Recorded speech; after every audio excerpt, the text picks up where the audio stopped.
Dynamite Dux? No, I said Dux. This isn't an angry video game nerd.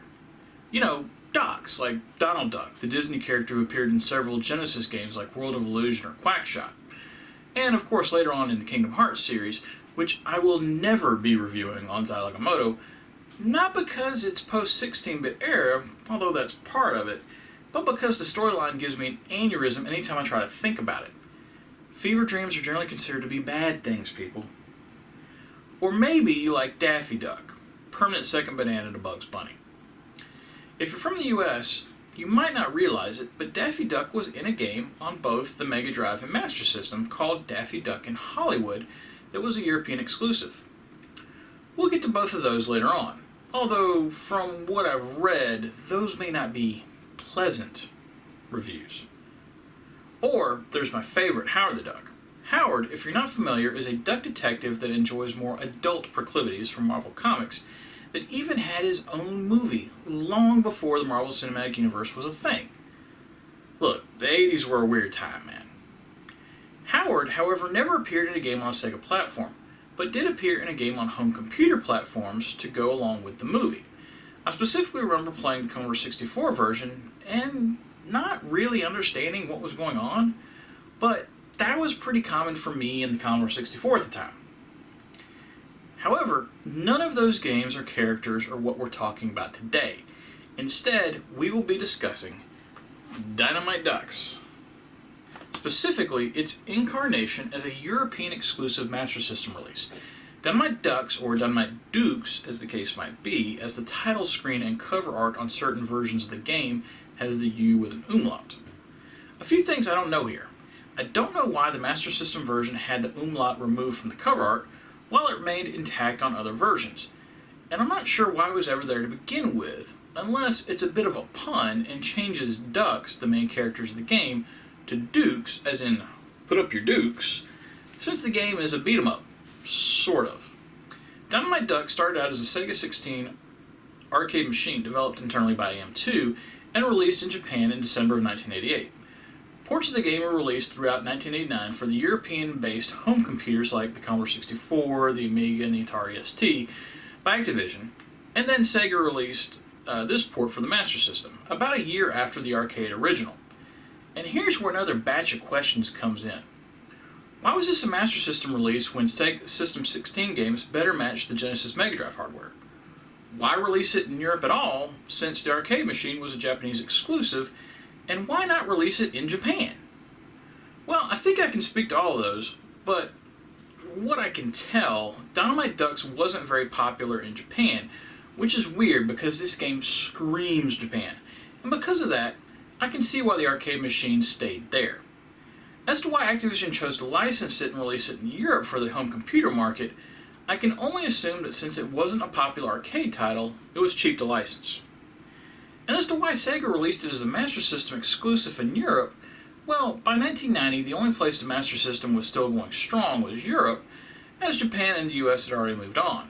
It still doesn't really explain the lack of a Mega Drive port as opposed to a Master System port, so I can only assume that Sega's teams that were already working on the 16-bit console had better things to do than port an also-ran arcade title. So, there's probably more than you ever want to know about the background of Dynamite Dux. Let's get into more about the game and the Master System port, but first, a quick look at the package. And here is my copy of Dynamite Dux. It looks to be in pretty good shape, no damage to the outer cover or anywhere, except for just missing the hang tab at the top. There's a little bit of scratching on the back if you hold it just right, but that's picking at some mighty fine nits if you ask me. The interior cover is in pretty good shape as well, with no water or sun damage, but if you look really close at the bottom, you can see all the way around to where the interior cover slipped down a bit at some point and got worn. I always try to check for that when I get these and adjust if necessary. It only takes a minute and we'll avoid any further damage. Now, as far as the art goes on that front cover, well, this is going to lead to a bigger discussion. But first, you can tell that this release came a bit later in 1990, as it features actual art, rather than one of the earlier minimalistic covers, and I like it. The art takes up about half the cover, with the upper half being the title area with the standard Master System look, complete with Action badge up in the corner. However, there's a problem here. The arcade version of Dynamite Dux is 2-player, with you having the ability to control either Ben, the blue duck, or Pin, the red duck, as you're both pets of Lucy, the girl who gets kidnapped by a sorcerer named Achacha. For the Master System version, the game was pared down to only 1 player, where you take control of Ben, who has now been converted into Lucy's boyfriend, who was turned into a duck when Achacha did the kidnapping. Even with that bit of madness, you're still controlling Ben when playing the game. However, as you can plainly see on the cover, Pin, the red duck, is shown instead. And honestly, looking a little more like Woody Woodpecker, but that's a different rant. How Sega managed to put a character on the cover of the game when not only that character was removed from the game, but they also changed the story to explain his removal, I'll never know. They finally start having decent cover art and still manage to screw it up somehow. It's pretty amazing. Flipping over to the back real quick, you'll see the pretty standard 4-screenshot layout, with quick descriptions in 6 languages over to the side. Not much to mention here. The screenshots are nice and varied, but could have been a little bit bigger. They do clearly mention that the game is 5 levels and 1 player down at the bottom, again in the standard Master System format. Opening up the case, and you'll see the cartridge in good shape, and the classic European manual in landscape format to allow space for 3 languages per page. The manual is a little beat up, and the ink is more purple than blue, but it's fully intact and provides a thorough explanation of the relatively simple game. One thing I really like about this manual is all the great art that's in it. Not necessarily screenshots, which are nice, but original art. For instance, weapons you can pick up, food you can eat to gain health, and a large enemy section toward the end. Usually these European manuals manage to cram a lot of information into a relatively small space, and this one is no exception. Okay, that's enough about the package. Let's start talking about this crazy world that Ben has to fight his way through. Before I get too far into the actual review of the game, I'd be remiss if I didn't mention a certain controversy, so to speak, that surrounds the Atari ST and Amiga ports of Dynamite Dux, which were both ported by Core Design of Tomb Raider fame in one of their earliest efforts. If you're not familiar with the European home computer scene, the Amiga and the Atari ST are the 16-bit home computers, and as such, are more similar to the original System 16 hardware that Dynamite Dux originally utilized. And that bears out, at least from a graphical perspective. But Core wasn't content to simply port the game across to the various 8 and 16-bit platforms. Specifically, in the Amiga and Atari ST versions, due to their similar codebase, I'm assuming, Core decided it would be a good idea to hide 2 naughty secrets. In the boxing bonus levels that didn't make the Master System version, they feature rabbit cheerleaders standing in front of a boxing ring. Upon entering a code, these cheerleaders appear topless. However, more interesting than that is an alternate dirty intro with changed language and graphics that was rumored at release but then remained hidden for almost 30 years due to requiring a hex edit to access. All this is on YouTube and other videos if you want to go check it out. It admittedly doesn't have anything to do with the Master System version that we're looking at today, but anytime a lost code resurfaces after 30 years, I feel like it's worth at least mentioning tangentially. Moving on to that Master System version, it was developed internally by Sega, as you would expect, so there's no naughty bits added here.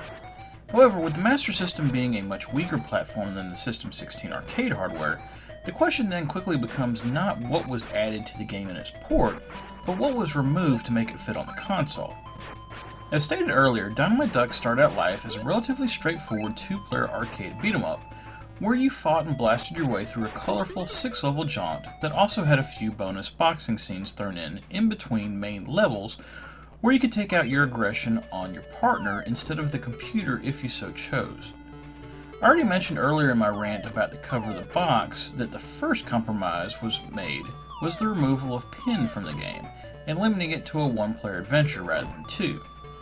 This is a bit disappointing, as beat-em-ups are always more fun with 2 players, but Dynamite Dux is certainly not the only game to have this happen, as famously the Super Nintendo version of Final Fight was also turned into a single-player affair.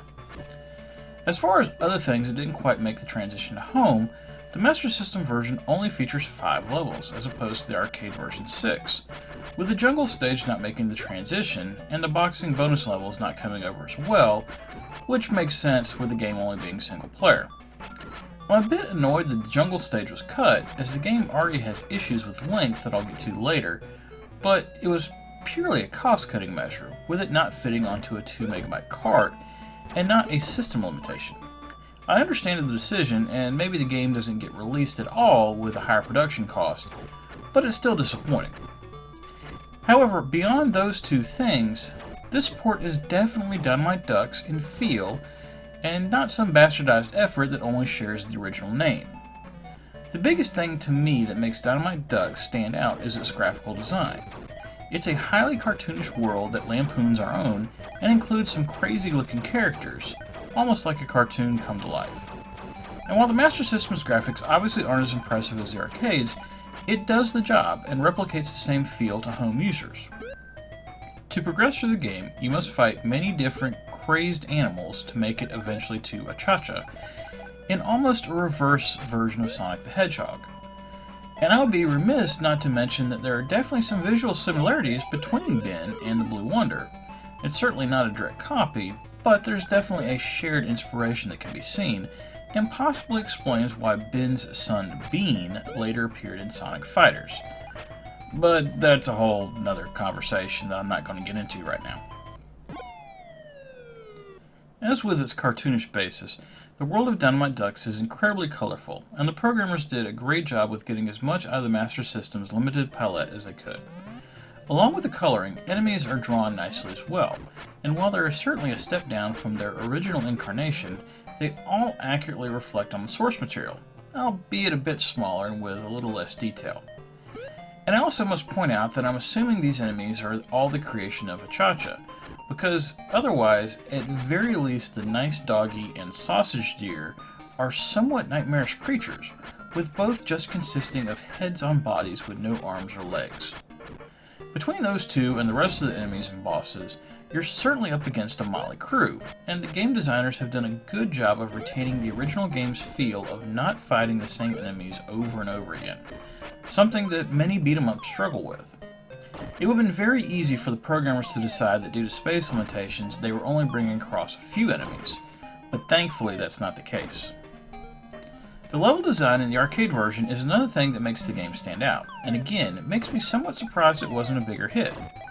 A lot of older beat-em-ups have issues with being incredibly linear. You start a level going east, and you go dead east until you fight a boss, and then rinse and repeat for the next level. From a structural perspective, Dynamite Dux introduces 2 changes to this structure. First, levels don't go dead east, instead they feature branching paths where the level can go northeast or southeast, and these paths are randomly determined, so some playthroughs the northeast path will be blocked off, forcing you to go southeast, or vice versa, providing some nice variety. Secondly, some levels will have platforms in them, and depending on whether you or an enemy are on a platform, you may have to adjust how you try to attack them, especially if you're using a weapon. Along with the physical design differences, each level in the game has a different theme to it. The game doesn't specifically announce them with a title card, so you may not realize it, but you start out in downtown Achacha. Who knew that a guy that has a city name for him could be bad? Then move on to Pseudo-Japan, almost Chicago, Little Texas, and finish off at Achacha's Palace.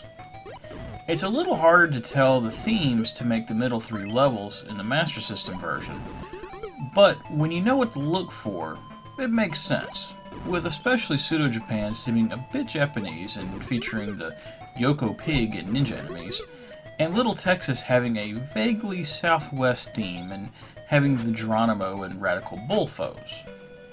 It would have been nice if they'd been able to include the jungle level as well, but as is, each of the levels has an incredibly varied look and does well to mix things up a bit. From an audio perspective, there's not a ton to talk about. The in-game music is good, and each of the 5 levels has its own theme, with there being an additional theme that plays when fighting mini-bosses and bosses. The music fits the game well, and in some places, like the Little Texas level, it's themed to try to fit the level. More important to me is that the game actually has sound effects. They aren't anything special, but they fit the action well, with punches sounding different than weapon shots and explosions. I specifically mention this because while the Amiga and Atari ST ports of the game look better, and closer to the original game, neither one has sound effects, only music, and it's super weird. I'm assuming this was done due to limitations on the sound processor in each computer, but just try watching video of either of those versions, it just seems wrong. Dynamite Dux plays more or less like a standard beat 'em up, with you having one button to attack and one button to jump. There are no grabs, and you need to throw punches earlier to make sure you hit enemies before they hit you, but once you get used to the timing, it's pretty straightforward. Also, punches can be thrown vertically, at opponents either above or below you on the screen, which is pretty unique for a beat 'em up. I can't think of another one that allows that. Along with your standard attack, you also have a super punch, which is very useful on bosses, which is done by holding down attack, and then also each level has a few different weapons which can be picked up. Unlike weapons in a more traditional brawler, which tend to be hand-to-hand related like bats and pipes and whips, the weapons in Dynamite Dux are either thrown or fired, allowing you to keep distance between yourself and your opponents. Between the somewhat unique combat and the use of ranged weapons, it's arguable that the game isn't a beat 'em up at all, and might be considered more of an action game, but that's probably splitting hairs. As you've been watching this video, you probably have come to the opinion that I like this game. And I do. However, I'd be remiss not to mention its one major issue, its length. Dynamite Dux is super short. This is a game you would rent for a weekend from Blockbuster, and then be pissed off because an hour later you're already done with it. Seriously, I beat it in only my second playthrough, and that entire playthrough only took about 20 minutes at most. The game allows you 3 continues, which is nice, and I certainly don't want to complain about that, but a good player will most likely only need 1, if any at all. However, that level of ease and the cartoonish graphics does make it a good game for the younger set. But I think even they might tire of it after a while, especially with it being limited to only 1 player. Based on all that, I probably should give it a lower rating, but I really liked playing Dynamite Dux, and I had a lot of fun with the game in the brief time that I played it. That level of amusement, combined with the fact that it's a decent port with colorful graphics and solid music, have me awarding Dynamite Dux 3 stars. However, if you do pick it up and play it, don't say I didn't warn you about the short length. Okay, and that was Dynamite Dux. I have a lot of fun playing these European exclusives that most on this side of the pond aren't familiar with. Hell, most people in the US aren't familiar with Master System titles, period. Much less ones that weren't released in the United States. And it's even better when it's actually a fun game and not tripe like Back to the Future 2. Ugh. Tune in next week when I review a Genesis title that needed a little extra time to work into the schedule, and Dynamite Dux's short length provided some much needed playtime to work on a proper review for the next title. It will be the first action role-playing game I've reviewed so far on Zilog and Moto, and the first role-playing game I've done at all since Phantasy Star way back in episode 4. It's hard to get these in the schedule because, depending on the title, role-playing games really need more than just a week for a thorough playthrough, but hey, I've got to do them all sometime. Remember, whatever you like to play, have fun, and especially right now, with all that's wrong in the world, be excellent to each other. Later.